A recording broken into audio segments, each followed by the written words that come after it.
Selamat malam pemirsa, selamat datang di iNewsroom bersama saya Davi Pratama. Pemirsa, kami akan membahas berita utama secara mendalam, komprehensif, dan tentunya eksklusif. Sebagai pembuka iNewsroom kali ini kami memiliki informasi ratusan warga korban penggusuran di kebun sayur Cengkareng berunjuk rasa di depan kantor Wali Kota Jakarta Barat.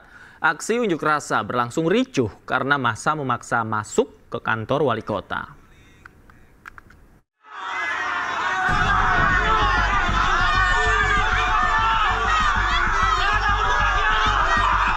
Kericuhan terjadi di tengah aksi unjuk rasa ratusan warga kebun sayur Cengkareng, Jakarta Barat yang menjadi korban penggusuran.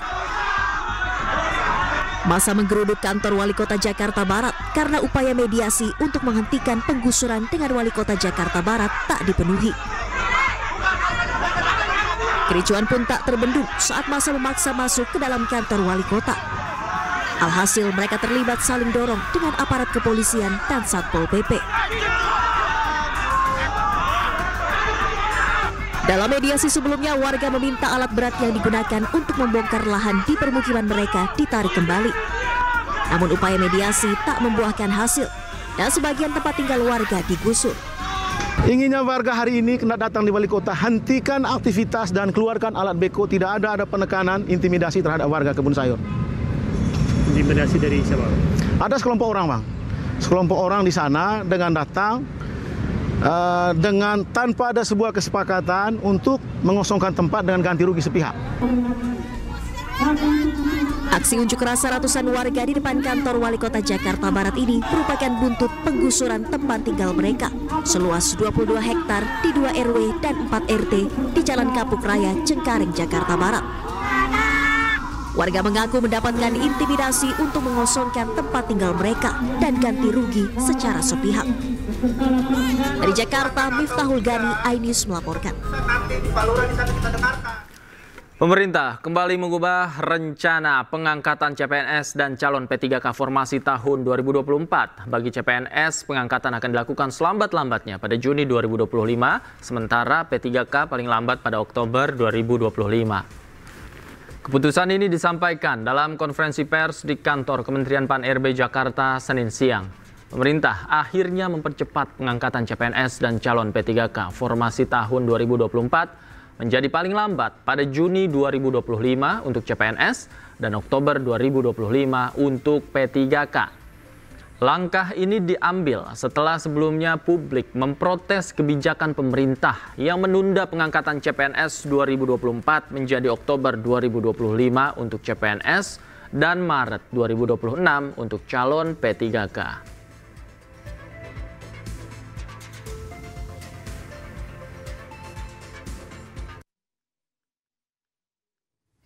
Pengangkatan CASN dipercepat, yaitu untuk CPNS diselesaikan paling lambat pada bulan Juni tahun 2025. Sedangkan untuk P3K seluruhnya diselesaikan paling lambat pada bulan Oktober tahun 2025. Penyelesaian pengangkatan ini agar ditindaklanjuti dan dilakukan sesuai dengan kesiapan masing-masing kementerian, masing-masing lembaga maupun masing-masing pemerintah daerah dan instansi terkait.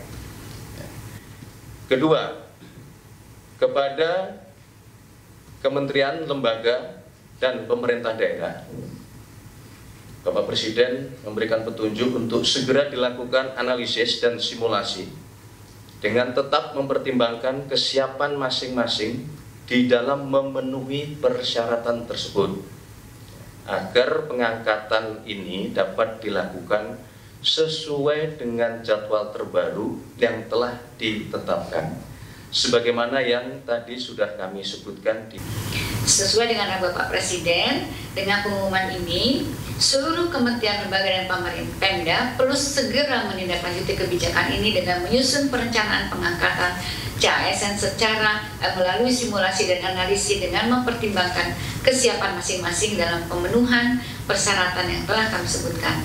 Kemudian segera melaporkan kesiapan ini agar difasilitasi oleh BKN agar pengangkatan ini dapat dilakukan paling lambat sesuai jadwal yang ditentukan sebagaimana yang saya sebutkan tadi. Sebelumnya ratusan CPNS dan calon P3K di Kota Kendari, Sulawesi Tenggara berunjuk rasa menolak keputusan Kemenpan RB yang menunda pengangkatan CPNS dan P3K formasi tahun 2024. Massa menerobos masuk kantor DPRD Sulawesi Tenggara hingga berujung kericuhan.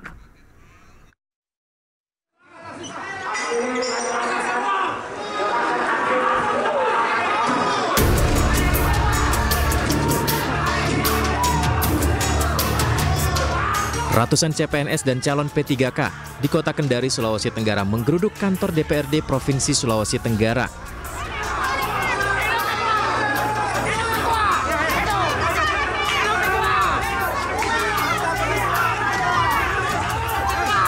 Kericuhan tak terhindarkan ketika massa yang kesal menunggu lama, menerobos masuk hingga menggiring paksa keluar Ketua DPRD Sultra, Laude Taryala.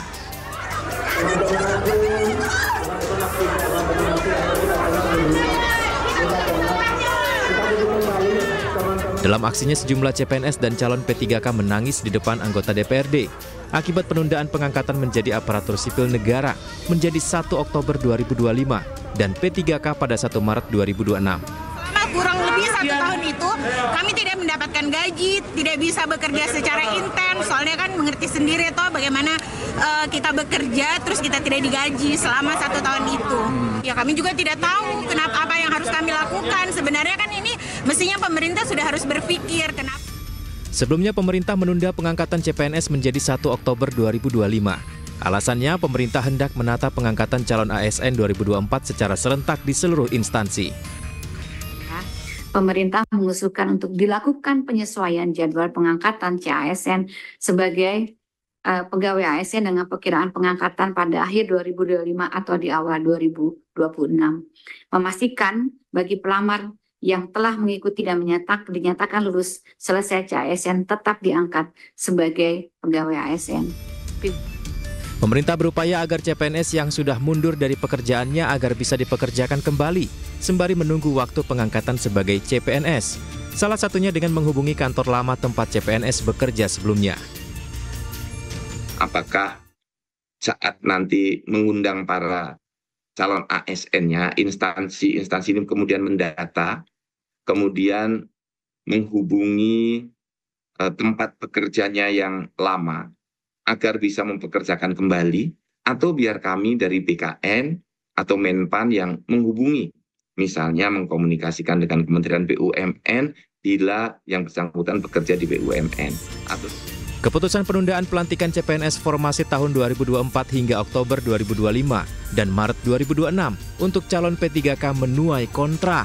Pasalnya, CPNS dan calon P3K sudah mengundurkan diri dari pekerjaannya untuk mempersiapkan pelantikan. Tim Liputan iNews melaporkan. Mantan Kapolres Ngada, AKBP Fajar Widyadharma Lukman menjalani sidang kode etik Polri hari ini. Sidang digelar terkait kekerasan seksual terhadap sejumlah anak dan penyalahgunaan narkotika. Sidang kode etik AKBP Fajar digelar di gedung TNCC Mabes Polri, Jakarta Selatan, Senin pagi. Sidang yang digelar oleh Divisi Profesi dan Pengamanan Polri ini akan menentukan nasib AKBP Fajar.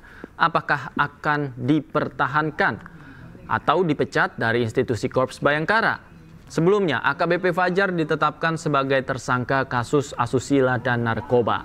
Ia diduga melakukan pelecehan seksual terhadap 3 anak di bawah umur dan 1 orang dewasa.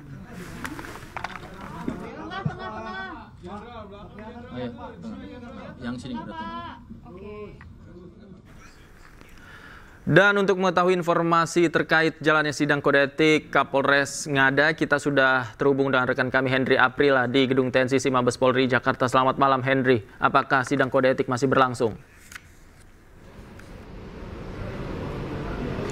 Ya, baik Davi dan juga pemirsa, selamat malam. Untuk saat ini memang sidang masih berlangsung, mengingat kami awak media masih menunggu di depan dari gedung TNCC sendiri.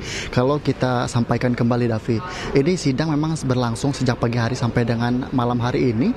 Nantinya juga akan dilakukan pembacaan putusan dari sidang etik mantan atau ex Kapolres Ngada, yakni AKBP Fajar, yang juga nantinya akan dilakukan terus pemeriksaan.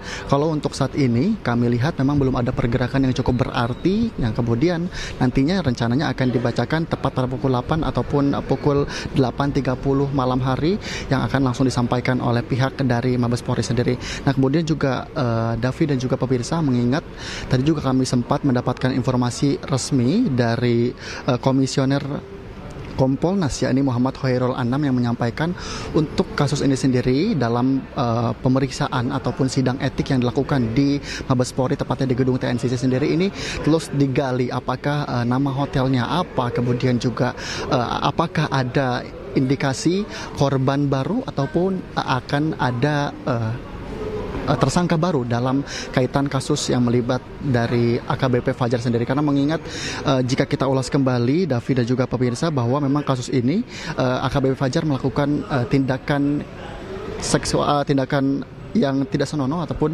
yang dilakukan oleh 3 bocah ataupun 3 anak, yang diantaranya adalah anak yang berusia 3 tahun, maksud kami 6 tahun, kemudian anak yang berusia 13 tahun, bahkan juga anak yang berusia 16 tahun. Yang kemudian juga selain hanya yang tadi kami sempat sebutkan, bahwa terindikasi juga terindikasi juga dalam kasus ini AKBP Fajar ini melakukan penyalahgunaan narkoba, yang tentunya nanti akan kita pantau karena mengingat nantinya akan dibacakan putusan langsung untuk hari ini dari sidang etik yang dilakukan pada hari ini. Davi. Baik, terima kasih Henry Aprila melaporkan langsung dari gedung TNCC Mabes Polri. Selamat bertugas kembali. Sebelumnya, mantan Kapolres Ngada ditetapkan menjadi tersangka kasus kekerasan seksual. Ironisnya, dari 4 korban, 3 diantaranya di bawah umur.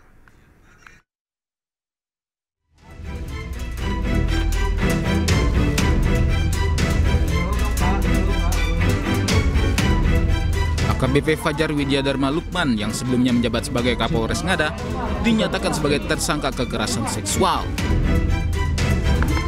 Setelah sempat ditahan, tersangka dihadirkan di Mabes Polri. Memprihatinkan, tersangka diduga melakukan pelecehan seksual ke 4 korban,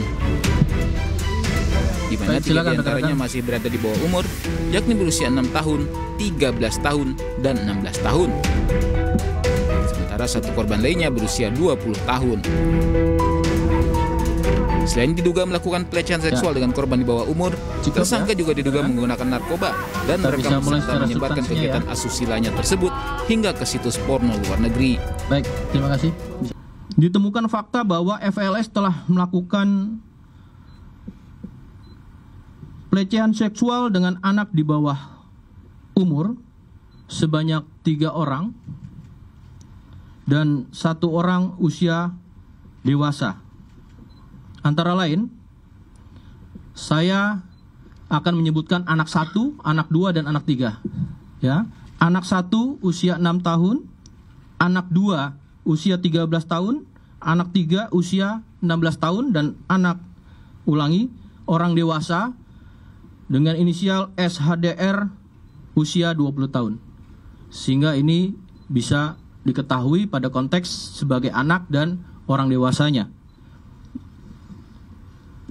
Kemudian tanggal 24 Februari 2025 ini sudah dilakukan penanganan perkaranya oleh Divpropam dan telah ditempatkan secara penempatan khusus.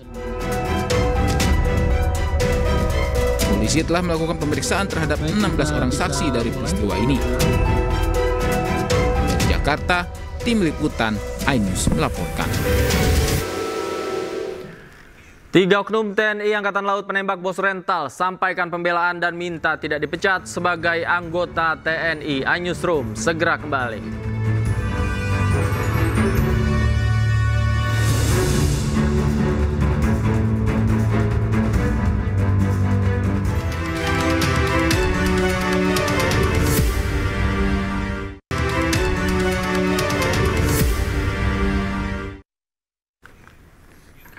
Pemirsa, Presiden Prabowo Subianto meresmikan 17 stadion berstandar internasional yang dipusatkan di Stadion Gelora Delta Sidoarjo, Jawa Timur. Dalam peresmian itu, Presiden membahas soal masa depan sepak bola Indonesia. Dengan mengucap Bismillahirrahmanirrahim, pada sore hari ini, hari Senin, tanggal 17 Maret tahun 2025, saya Prabowo Subianto, Presiden Republik Indonesia, dengan ini meresmikan renovasi dan pembangunan 17 stadion di Indonesia telah selesai dilaksanakan. Terima kasih.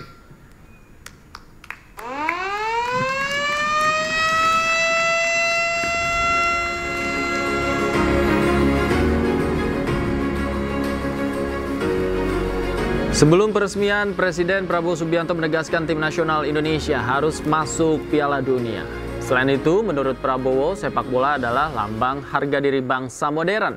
Pembangunan infrastruktur di bidang olahraga ini merupakan hasil dari pemerintahan Presiden ke-7 Republik Indonesia, Joko Widodo. Turut hadir dalam peresmian antara lain Menteri Koordinator Bidang Infrastruktur dan Pembangunan Kewilayahan Agus Harimurti Yudhoyono, Menteri BUMN sekaligus Ketua Umum PSSI Erick Thohir, Menteri Pekerjaan Umum Dodi Anggodo, Menteri Pemuda dan Olahraga Dito Aryo Tejo, Menteri Dalam Negeri Tito Karnavian, serta Sekretaris Kabinet Teddy Indrawijaya. Nantinya pemerintah bertekad untuk terus menambah 17 hingga 20 stadion di seluruh Indonesia dalam waktu 2 hingga 3 bulan ke depan. Sudah buktikan, pemerintah sudah buktikan bahwa kita ingin mendorong dan membina olahraga sepak bola. Dan ini akan kita teruskan dengan berbagai upaya, konsentrasi, kreativitas, mencari kebijakan-kebijakan yang bisa mendorong untuk kita punya prestasi yang hebat, prestasi yang baik. Saya juga minta semua unsur untuk mendukung hal ini. Dan saya terima kasih kerjasama antara semua unsur, pemerintah, eksekutif dengan DPR, parlemen kerjasama dengan baik. Kita sekarang memperlancar semua peraturan, kita ringkaskan, kita perbaiki perangkat-perangkat dan piranti-piranti peraturan regulasi yang perlu diperbaiki. Memperlancar usaha-usaha PSSI untuk membentuk tim nasional yang tangguh. Saudara-saudara sekalian, saya sudah komit, saya akan mendukung sepak bola nasional ini. Saudara-saudara, Indonesia harus masuk Piala Dunia. Itu tekad kita. Pelatih Timnas Indonesia bersama sejumlah pemain telah tiba di kota Sydney, Australia. Ini pertama kalinya pemain Timnas seperti Tom Hay, Sandy Walsh, Justin Hubner bertemu dengan pelatih baru Timnas, Patrick Kluivert.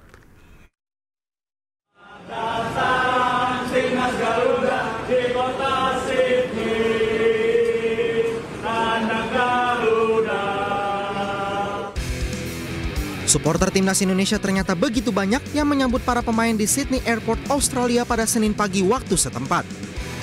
Nadeo Argawinata, Ramadan Sananta, Muhammad Ferrari, Septian Bagaskara mengenakan jaket merah Timnas langsung menyapa supporter Indonesia.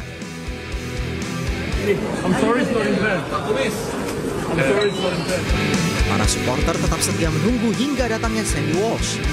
Sandy Walsh menerima pemberian shawl dari para penggemar. Berikutnya datang Rizky Ridho, Hoki Caraka, dan Ricky Kambuaya.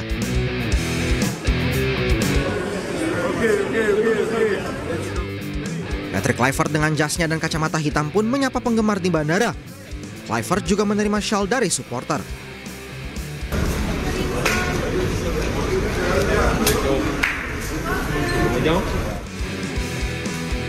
Usai tiba di Sydney Airport, jajaran Timnas pun bertemu di hotel. Akhirnya para pemain Timnas berkumpul kembali. Untuk pertama kalinya para punggawa Timnas ini bertemu pelatih anyar Patrick Kluivert dan dua asistennya Dani Lanzat dan Alex Pastoor. Sejumlah pemain timnas lainnya seperti Jay Itzes, Dean James, Emil Audero, Joey Pelupesi, dan Miss Hilgers akan segera bergabung setelah kompetisi di Eropa memasuki jeda internasional. Sementara pemain yang sudah hadir di Australia langsung menggelar sesi latihan.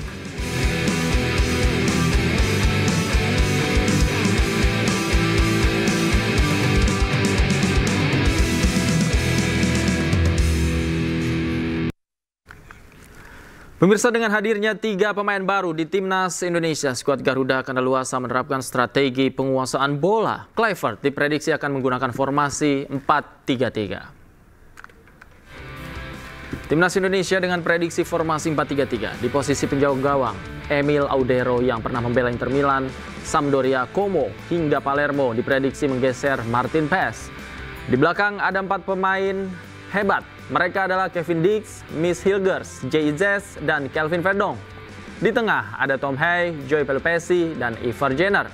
Di depan pergerakan cepat Ragnar Oratmangun akan dibantu oleh Dean James untuk memberikan tusukan tajam ke gawang lawan melalui Ole Rummenigge.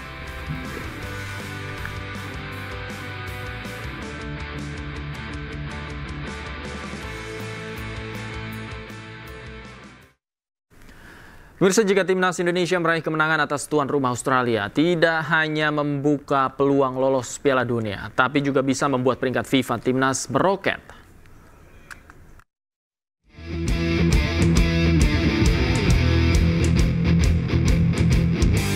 Peringkat FIFA Timnas Indonesia berpotensi meroket jika meraih hasil maksimal di Sydney melawan Australia. Kalau melihat perbandingan peringkat, ada perbedaan sangat jauh antara Indonesia dan Australia.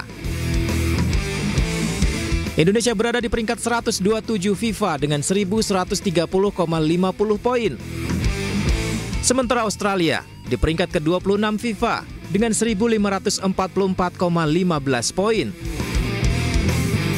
Perkiraan poin Timnas, jika Timnas Indonesia menang, maka akan mendapat tambahan 20,76 poin dan total hasil poinnya menjadi 1151,26 poin. Diprediksi peringkat FIFA Indonesia bisa meroket hingga 11 peringkat menjadi 116 FIFA. Jika Timnas meraih hasil imbang dari Australia, skuad Garuda tetap mendapat tambahan 8,26 poin. Total poin menjadi 1138,76 poin. Namun, jika Timnas menelan kekalahan dari Australia, maka Indonesia akan mengalami pengurangan 4,24 poin. Poin menurun menjadi 1126,26 poin.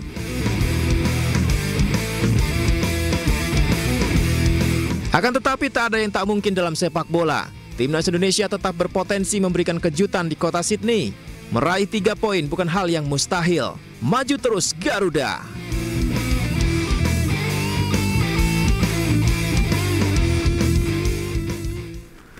Geng motor berulah aniaya juru parkir hingga tewas. Usai jeda, iNewsroom segera kembali.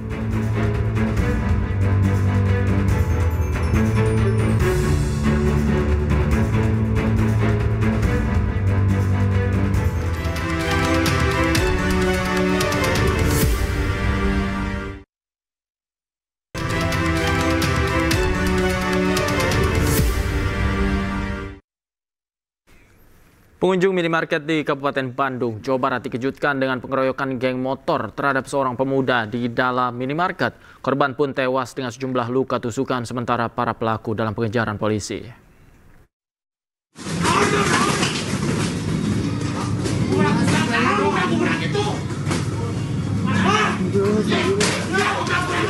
Peristiwa mengenaskan terjadi di salah satu minimarket di Kecamatan Cimaung, Kabupaten Bandung Minggu malam terekam ponsel warga. Seorang pemuda berinisial RS berusia 24 tahun bersimbah darah. Usai alami penganiayaan sekelompok geng motor di dalam minimarket yang akan melakukan buka bersama. Usai menganiaya, para pelaku melarikan diri. Sementara korban yang sempat dibawa ke rumah sakit akhirnya meninggal dunia karena sejumlah luka senjata tajam. Guna mengantisipasi hal yang tidak diinginkan, Polresta Bandung dan TNI berjaga di depan minimarket. Dari hasil olah TKP, kami sudah bisa mengidentifikasi para pelaku, yang mana saat ini kami sedang melakukan pengejaran dan kami mohon doanya agar segera tertangkap para pelaku ini.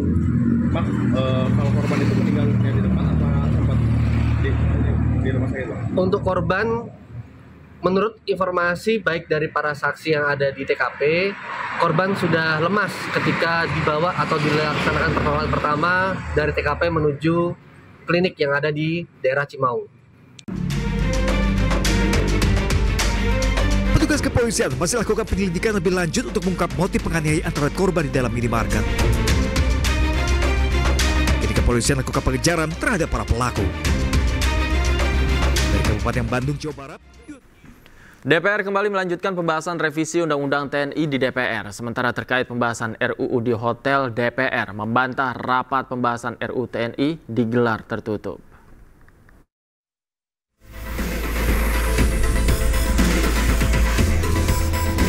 DPR membantah tudingan rapat pembahasan RUU TNI digelar secara diam-diam dan tertutup.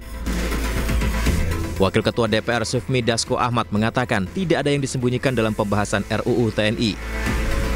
Pembahasan RUU TNI yang digelar di Hotel Fairmont Jakarta hanya membahas 3 pasal saja.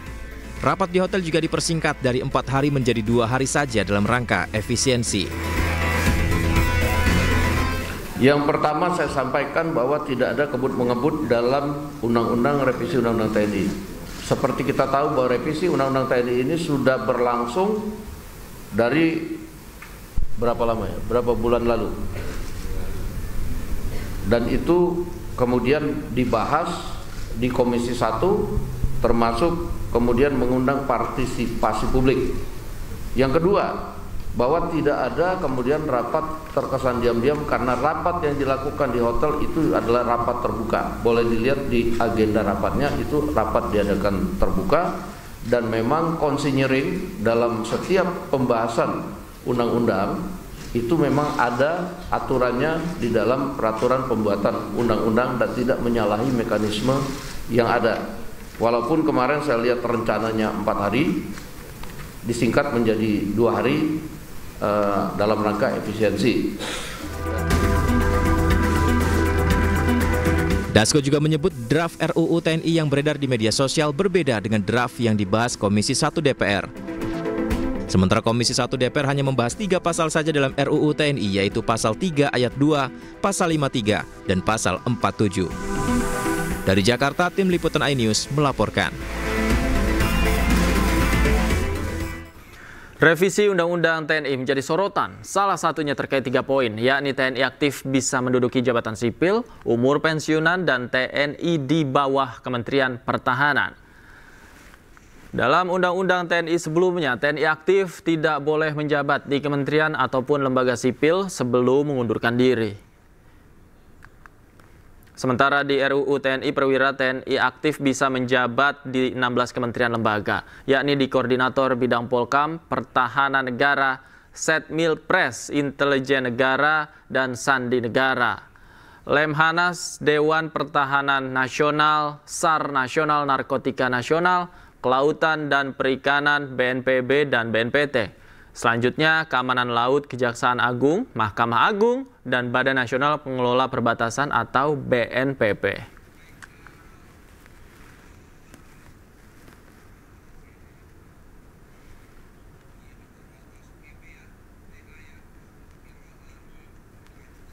Poin kedua yang menjadi sorotan adalah batas usia pensiun. Di Undang-Undang TNI, batas usia pensiun Bintara dan Tamtama 53 tahun dan 58 tahun.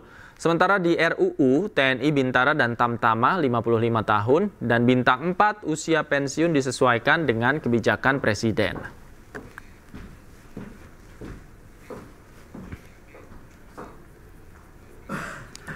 Poin ketiga yang jadi perhatian adalah kedudukan TNI. Dalam revisi Undang-Undang TNI terakhir, TNI berada di bawah Kementerian Pertahanan.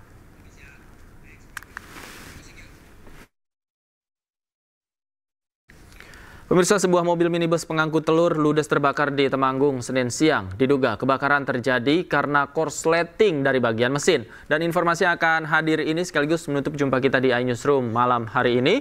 Cuplikan tayangan berita iNews dapat Anda saksikan di kanal YouTube @official iNews. Dan saat lagi rekan saya Syafati Suryo akan hadir dalam program iNews malam. Akhir kata saya Davi Pratama pamit undur diri. Terima kasih, selamat malam dan sampai jumpa.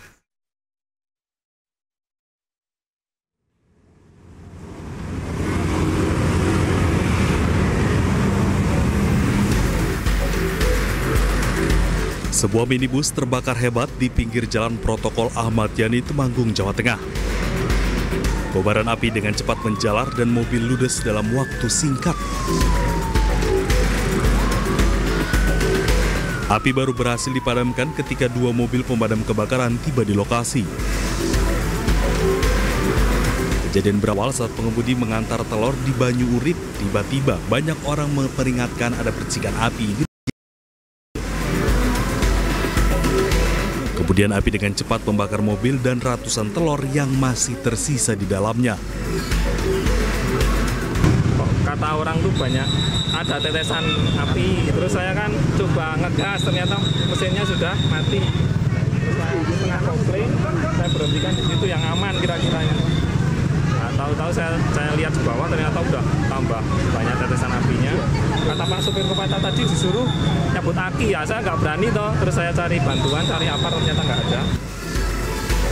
Kerugian akibat kebakaran ini ditaksir mencapai 50 juta rupiah, sementara arus lalu lintas di lokasi sempat macet. Dari Temanggung, Jawa Tengah, Didik Dono Hartono, iNews melaporkan.